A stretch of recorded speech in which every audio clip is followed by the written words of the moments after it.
in many relationships, maybe you felt this, when care begins to sound like a list of things to do. Mm-hmm. When the gestures of love, they're still there, but somehow they no longer feel alive.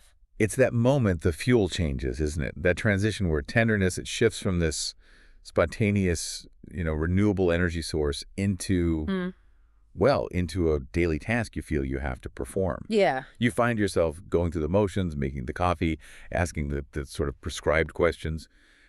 But the immense effort it takes just to make the words sound genuine, it feels disproportionate to the outcome. And what makes this kind of fatigue so insidious is that it's usually not some dramatic collapse. Right. It's not the massive betrayal or the loud argument we might think of. It's more subtle. It's that sensory realism of emotional fatigue. Like what specifically? Well, like a hug that's given, out of routine rather than genuine warmth. Yeah. Or maybe your body stiffening just slightly when you feel you should be softening into connection. You are physically present, you're performing all the necessary duties, but your heart, it feels like it's already pulled the emergency brake and quietly stepped out of the conversation. That quiet erosion, that's precisely what we're exploring today. Those moments when connection becomes, well, maintenance.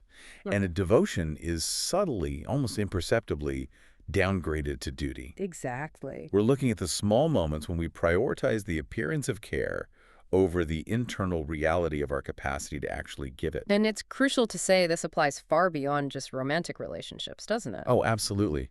This concept hits those friendships that have become maybe profoundly one-sided. Right. Or those family bonds you feel are held together only by this heavy weight of guilt or maybe societal expectation. You show up out of fear, maybe fear of conflict or fear of being judged, not out of genuine, alive care for the other person. And this duty, it often masquerades as something noble, doesn't it? We tell ourselves we're being loyal or kind or selfless, when in reality we're often just avoiding the discomfort of honesty. That really resonates. And this is the core dilemma that's posed in the article by Helen Mudiba titled, When Love Becomes a To-Do List, How We Lose Ourselves in Obligation and Find Our Way Back Through Devotion. Yes, Helen Mudiba asks that essential, reflective question.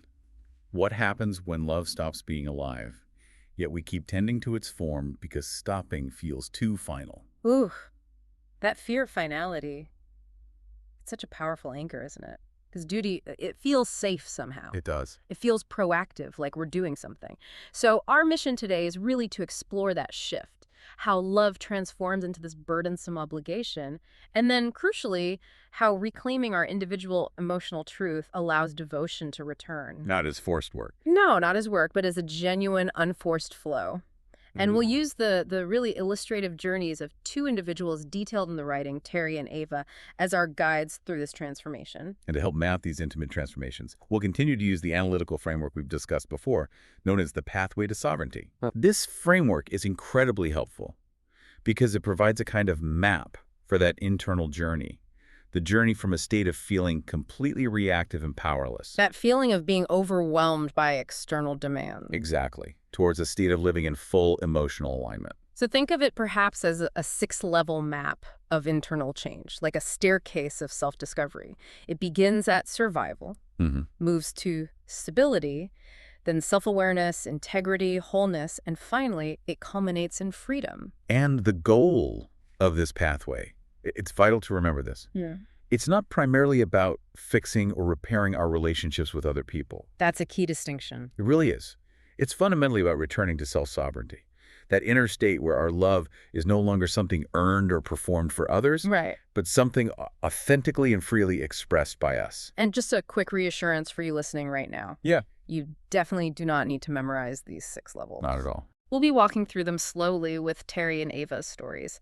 And for later integration, if you want to revisit this, we have a free guided meditation and integration guide resource. It's available in the description, and it clearly outlines the levels. Yeah, it describes how each state feels in the body. And it includes reflection exercises, too. So you can just listen and absorb the journey right now. No pressure to remember the terms. Okay, so let's unpack this and really jump into the heart of the matter. The stories of Terry and Ava and how they moved from that place of obligation back toward genuine devotion. Let's start with Terry. She's described as the partner who stayed. Terry loved her partner deeply, but the relationship had entered this quiet state where something in her gestures had just gone quiet. She was meticulous, though. Coffee in the morning, asking about his day, always reaching for his hand during a walk. The relationship probably looked picture perfect from the outside. But that internal experience was one of slow depletion. The article notes she started sensing this slight hesitation before every habitual gesture. Just a tiny pause. Exactly. It's this tiny, almost subconscious check-in. Do I want to do this or am I supposed to do this?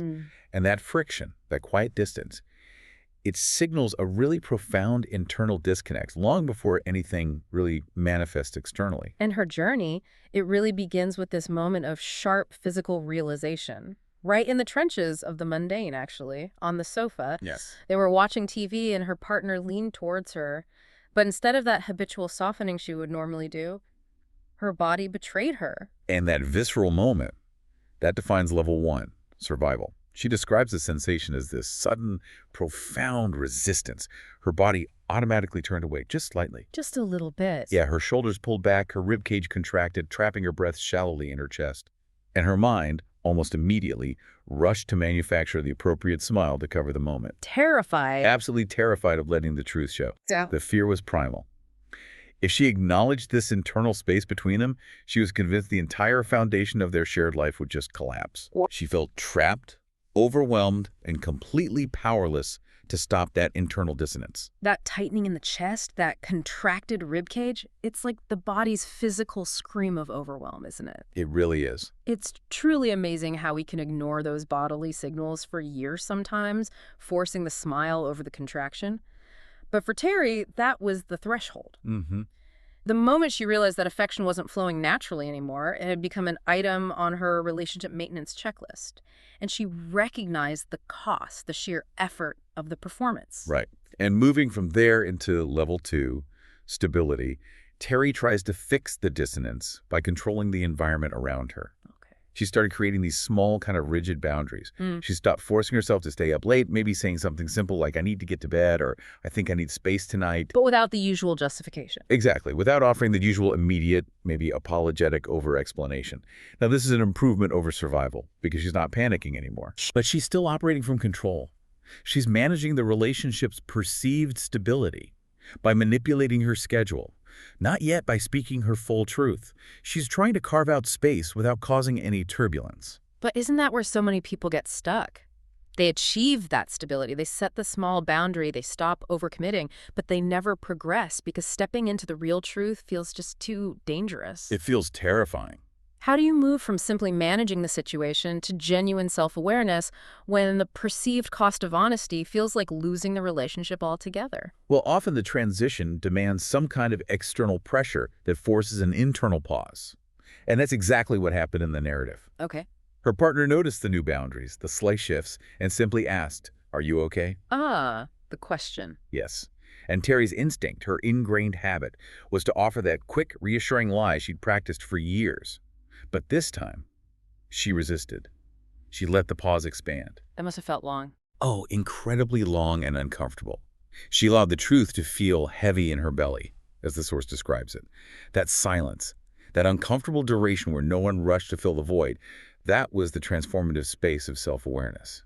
Level 3. And in that expansive silence, she found the words. Not to blame him, but to articulate her own internal state. She didn't say, "You haven't been connecting with me." Yeah. She said, "I have been trying so hard to keep us close that I lost track of what closeness actually feels like. I have been saying yes when my body was saying no." And that revelation, it shifted the entire dynamic because she owned her own lack of alignment. That moment is the breakthrough. That's the door opening to level 4, integrity. Integrity means aligning your actions with your inner truth, even if that truth creates space or distance initially. Okay. She stopped trying to keep love alive through sheer, exhausting will. She started making these micro-choices based on her internal feedback system, honoring her body's signal, the expansion or contraction, above the external expectation. And we see this in those small but really profound practices described in the article, like when he asked what she wanted for breakfast. Yes. Instead of automatically defaulting to his choice to avoid any potential friction. Which is so easy to do. So easy. She literally paused, put her hand on her stomach to feel the answer. And then there's that Saturday walk anecdote, which I think perfectly illustrates the freedom that comes with integrity. Tell us about that one. Well, her partner suggests their usual Saturday morning walk, a core routine in their relationship. But Terry felt this profound tiredness in her legs. a real longing for stillness. Okay. The old Terry would have manufactured enthusiasm, grabbed her shoes, probably resented it silently. Right. The new Terry, rooted in integrity, took her pause and said, simply, I think I need to stay home today, just to be quiet for a while. And the power wasn't just in her saying no, was it? It was also in his response. Exactly. His simple, accepting response. There was no negotiation, no hint of punishment or disappointment described. She stayed home, reading, allowing herself to be fully separate without apology. And then what happened when he came back? When he returned, she hadn't done anything for him in that time, hadn't performed, hadn't earned his presence or his affection in the old way. He just sat beside her. Mm. And the article notes that she felt the simple, unearned pleasure of his presence, a genuine connection that returned not through her performing for it, but because she had allowed space for her own honesty. That feels like level 5 wholeness. Precisely. Love is allowed to be messy, to have space, but it's real and whole again, integrated. And the final test then, level 6, freedom. It's described as the moment she reached for his hand one morning, not because she remembered she should or because it was on the checklist, Right. but because her body moved effortlessly toward him. No internal editor, no hesitation, and her theme crystallizes. True devotion isn't born from obligation or effort. It comes from genuine, unforced internal alignment. Wow. That journey really underscores that sometimes allowing that distance, honoring that internal truth, is actually the only way to find your way back to genuine closeness. It really is. A paradox, but a powerful one. Okay, let's shift gears now to Ava. Ava's story is about a different type of obligation. She's the woman who keeps checking in. She had ended her relationship 6 months prior, yet her care, or what she called care, for her ex-partner just continued. She messaged him, she organized things for him, performed all these little acts of help. Rationalizing it all. Completely rationalizing it as necessary kindness and compassion. But what's truly crucial here, again, is the internal tension this created for her. At night, she'd notice that tightness in her chest when he didn't reply immediately. Oh, yeah. The way her mind would spin these catastrophic stories about his silence, and that overwhelming feeling of rejection when her help wasn't, urgently needed or maybe even acknowledged. And this is Ava's level 1, survival. Her continuous giving, it wasn't really about him, was it? It was rooted in her own deep, unaddressed fear. Absolutely. Fear that if she stopped caring, she'd lose the last viable thread of connection to him. And maybe deeper, a fear that if she wasn't useful, the fixer, the manager, she would become entirely invisible. So her acts of service were masquerading as love. But they were actually fear attempting to secure relevance, to maintain a role. Her threshold moment is incredibly specific and physically realized, just like Terry's. Yes, it's striking. She caught herself completely rearranging her whole afternoon just to drop off some small, non-urgent item at his apartment. Okay. And as she stood at his door, she realized she still had his spare key in her hand. Ah, the key. The key. And that physical sensation described by Helen Mudiba is so potent. Yeah. The key felt heavy, almost burning in her palm. Her throat constricted immediately. Wow. In that instant, she had this lightning bolt realization. She's not helping him. She's holding on.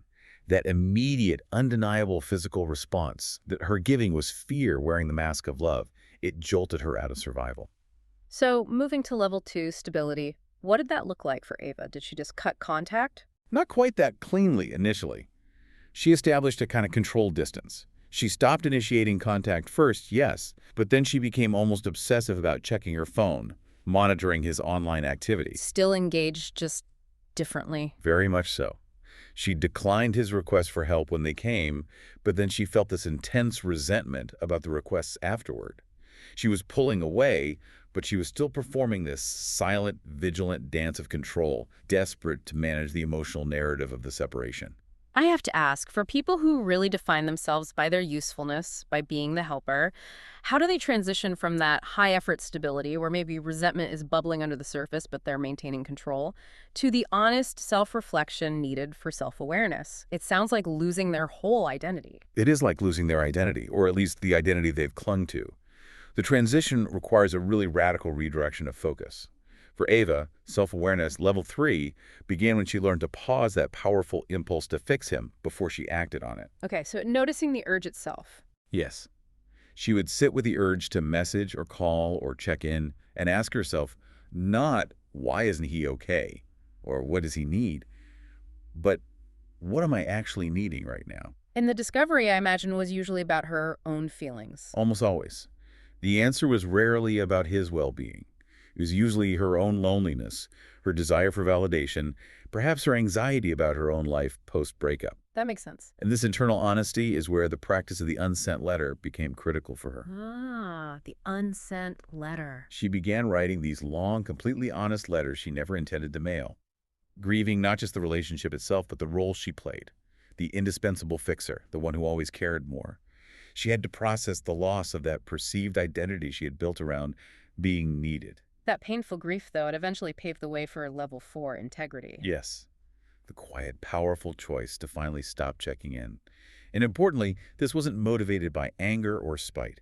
It came from a place of profound respect. Respect for whom? Respect for his autonomy, respect for the reality that the relationship had ended, and maybe most importantly, respect for her own new life boundaries. That sounds incredibly difficult, though, especially at first. Oh, profoundly difficult. The article mentions her fingers hovering over his contact constantly. But she learned to breathe through that urge and ask that powerful, truth-seeking question. Is this devotion or is this control? Devotion or control? By choosing truth, her own integrity, over that clinging attachment, she honored herself. And slowly, Ava moved into wholeness, level 5. What did that feel like for her? It manifested as the ability to think of him with genuine tenderness, wishing him well, but without needing to participate in or manage his well-being. Ah, the detachment. Healthy detachment, yes. Yeah. She finally understood that true, lasting love, even the memory of it, doesn't require her constant involvement or participation. And in level 6, freedom. She lands on this profound truth. Devotion isn't measured by how much we give or how much we manage. It's measured by whether our giving is free and aligned with our own truth. Releasing with care, letting go, with a genuine good intent was, for her, the truest form of love possible in that situation. It's really beautiful how both Terry and Ava, approaching the sense of duty from opposite directions, one staying, one letting go, ultimately found their freedom by returning to the same central point, their own internal truth. Exactly. Perhaps we all carry a little of Terry and Ava within us, that part that keeps giving even when it hurts, and maybe that part that must learn the excruciating courage required to stop. Absolutely. I think their journeys really illustrate that the path from obligation to devotion is universal, regardless of the specific relationship type. It's always about returning to your emotional truth and realigning your external actions with your internal reality. Okay, so let's try and move this wisdom now from the narrative realm, from their stories, into a practical framework that you, listening, can maybe apply more immediately in your own life. We'd like to invite you now into a slow, soft self-inquiry. This is designed to let these ideas land deeply, and we really encourage you to allow a long, spacious pause after each prompt. Just let the idea settle, rather than rushing toward an answer. But if you're able to, maybe soften your gaze or even close your eyes completely. We're simply noticing what surfaces in your own internal landscape when we pose these questions. No judgment, just noticing. Okay. First prompt. Think of one specific area of your life right now where love or care feels heavy or habitual. Maybe it's a specific meeting you always attend, a required text message you send, or a duty you perform every week for someone. Just notice the physical weight of it if you can. Take a breath with that. Now reflect on this feeling. When was the last time your yes felt completely effortless? Like a natural, easy breath, requiring no internal push, no internal editor convincing you. Allow yourself to feel that memory if it comes. And finally, what would it mean for you specifically to love from truth, not from duty? Imagine the specific actions you might stop performing immediately. Just let that question hang in the air for a moment. What arises? As you explore those prompts, perhaps later today or this week, we strongly encourage what the article refers to as an embodiment check. Your body is always telling the truth, often before your mind has time to step in and rationalize the duty. We need to learn the language of contraction and expansion, don't we? We really do.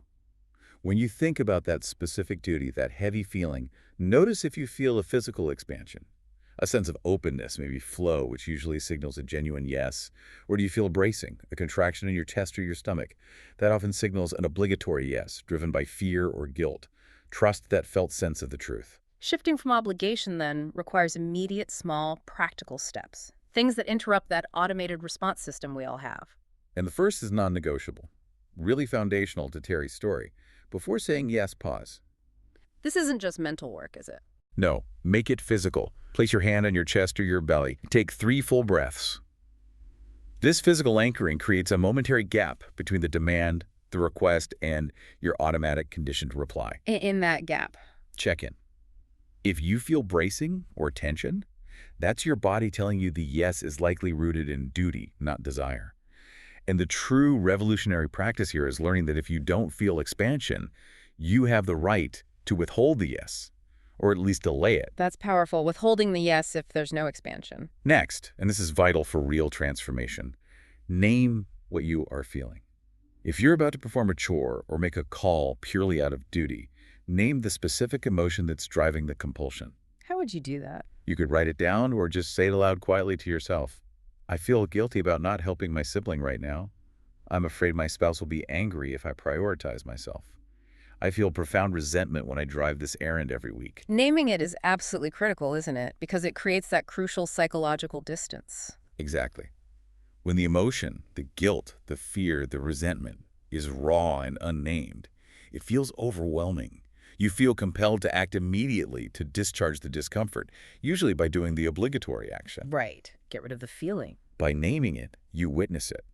You become the observer, not the performer caught in the feeling. You separate the feeling from the compulsion to fix it, allowing you to choose a response that truly serves your integrity. And that leads to what might be the most challenging practice, particularly for people who, like Ava, define themselves by their care. Practice one honest no. Start incredibly small. Doesn't have to be a huge confrontation. Decline one forced invitation you'd normally attend out of obligation. Say, I need to think about that. Instead of immediately agreeing to something you already know, deep down you don't want to do. And the key is to focus on the physical reaction afterwards. Yes.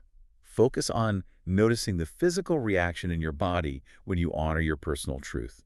There will likely be a momentary flare of guilt or discomfort, especially if you've been performing duty for years. That's normal. But watch closely for the immediate, often profound sense of relief or expansion that follows. That internal lightness is your body acknowledging that you've chosen integrity over performance. Trust that lightness. Trust that lightness. And finally, a practice essential for Ava's journey, but useful for everyone. Redirecting care. The self-need check. Okay. When you feel that powerful urge, the need to manage someone else to check in to fix their well-being, pause. Ask yourself that penetrating question. What emotional discomfort am I actually trying to discharge right now by focusing on them? So turning the focus inward. Exactly. If the answer is tiredness or hunger or loneliness or maybe just boredom, can you meet that need directly for yourself? Instead of fixing them. Instead of fixing them, can you go lie down? Make yourself a nourishing meal. Call a friend who truly understands you and can just listen. This redirection of energy from external maintenance back toward internal nourishment is the essential work of self-sovereignty. These practical steps, they are the actions that allow you to climb the pathway to sovereignty, aren't they? The movement from level 1 survival all the way up to level 6 freedom is precisely the movement from obligation to devotion. It maps perfectly. Let's maybe synthesize Terry and Ava's ascent one last time through the lens of the framework, because it perfectly illustrates the common emotional shifts we all encounter when we try to do this work. Okay. At level 1 survival, both women were acting purely from fear, deep reactivity. Terry feared admitting her distance would destroy her home. Ava feared that releasing her ex would confirm she was invisible, valueless. Their systems were overwhelmed, disconnected from their own truth. Then in level 2 stability, they began creating those effortful boundaries, focusing intensely on control. Terry managed her emotional state carefully to avoid conflict. Ava pulled back from initiating contact, but remained hypervigilant, monitoring her phone. Stability feels safer than panic, sure, but it still requires huge amounts of internal effort and monitoring. It's tiring. Very tiring. Self-awareness, level 3, is the true turning point. It's about witnessing the pattern without that immediate compulsion to act or fix. Terry recognized the immense personal cost of her pretending. Ava recognized her impulse to fix him before she acted on it. This level is all about non-judgmental observation of yourself. Integrity level 4 is the consequential level. This is where action aligns with the truth you become aware of. Terry chose to speak her distance aloud, risking the relationship's comforting form. Ava chose respectful release over clinging attachment, stopping the checking in. Integrity demands choosing truth, even when it's profoundly uncomfortable and feels like a loss. Wholeness, level 5, brings integration and an honest flow. Love becomes messy, maybe less predictable, but it's real and cohesive again. Terry could reach for her partner without that internal editor judging her. Ava could think of her ex with genuine tenderness without needing to manage his life or her feelings about it. And finally, level 6, freedom. This is the state where love is no longer earned or performed. Terry could simply be present, trusting the authentic flow of their connection, moment by moment. Ava could release him with genuine care. Understanding her own value wasn't contingent on being needed by him. Devotion becomes an authentic, effortless yes flowing from within. And it's just essential to stress, again, that this climb is rarely linear. It's not a one-way street. No. You might move up and down this staircase several times in a single day, depending on the situation. The power of the pathway isn't about reaching the top and planting a flag forever. Right. It's about developing the awareness and the compassion to meet yourself wherever you happen to be on those steps and gently guide yourself back toward integrity, back toward your own truth. This brings us to a final gentle insight as we draw towards the end. There's a profound difference, isn't there, between tending to love and tending to the idea of love? A huge difference. When we tend to the idea of love, we perform the gestures, we fulfill the obligations, we keep the physical form of the connection alive through sheer draining will. We're essentially tending to a ghost of what once was or what we think it should be. But when we tend to love itself, to the authentic essence, whatever it is in this moment, we allow it to be quiet sometimes. We allow it to be messy. We allow it to change shape without panicking. We stop trying to control its form, and instead, we honor its current, honest essence. Devotion, then, is not constant effort or endless giving. It's not about martyrdom. It's that sacred space where our genuine capacity to care meets our own personal freedom. It's when connection happens not because we feel we are supposed to connect. Or because the schedule says so. Exactly. But because we are internally authentically drawn to do so in that moment. Or perhaps drawn to create space in that moment. Both are valid. The concluding insight from the article puts it beautifully, I think. When love becomes a to-do list, the heart grows tired. When love becomes devotion, it breathes again. That breathing room. That's the definition of freedom, really. But achieving that goal, living in that space, it requires continuous self-interrogation, doesn't it? It does. Which leads me to maybe a final provocative question for you to mull over. If devotion is truly rooted in freedom, does achieving that freedom require us to let go of that deep-seated identity of being the one who cares? Yeah. The fixer, the reliable one, maybe even entirely. What's left when that identity dissolves? Wow. That's something to sit with. We invite you now, just as a closing thought, to take one final small act of awareness into your day. Before your next yes, before your next act of care, just pause for a moment. Ask your heart, ask your body, what does it truly want to give right now? Is this obligation or is this devotion? And for those of you who want to explore where you are currently standing on this pathway, perhaps more deeply, we want to make sure you have the tools for this intimate journey. Not always easy work. No, it's not. The free resource we mentioned earlier is the Guided Meditation and Integration Guide. It's called Where Am I on the Staircase to Sovereignty? It's really designed to help you recognize your emotional position in any given moment, and it offers gentle, simple grounding practices to bring that awareness and safety back into your body. You can find the link in the description section for this deep dive. And we also have the journal, Your Path to Choosing Joy, which is available on Amazon. It's a 21-day journaling journey specifically designed for creating space for those honest yeses we talked about and really making room for more authentic joy in your daily life. All the links for both of those are in the description. Wherever you are on your journey with this, please know that just noticing when love has become work, that itself is the first and maybe the most powerful act of courage. Absolutely. And finally, we do want to deliver this required disclaimer calmly and sincerely. The Pathway to Sovereignty is a framework for self-reflection. It is not a replacement for therapy. If these reflections feel overwhelming or stir up difficult emotions, please consider reaching out to a trained therapist or counselor. It takes courage, not weakness, to seek support when you need it. Climb the staircase, breath by breath. With compassion and presence, we rise from stress, from fear to peace, from shame to grace. Climb the staircase to sovereignty. When you feel unsafe, too much to bear, you shut down or flare, you vanish.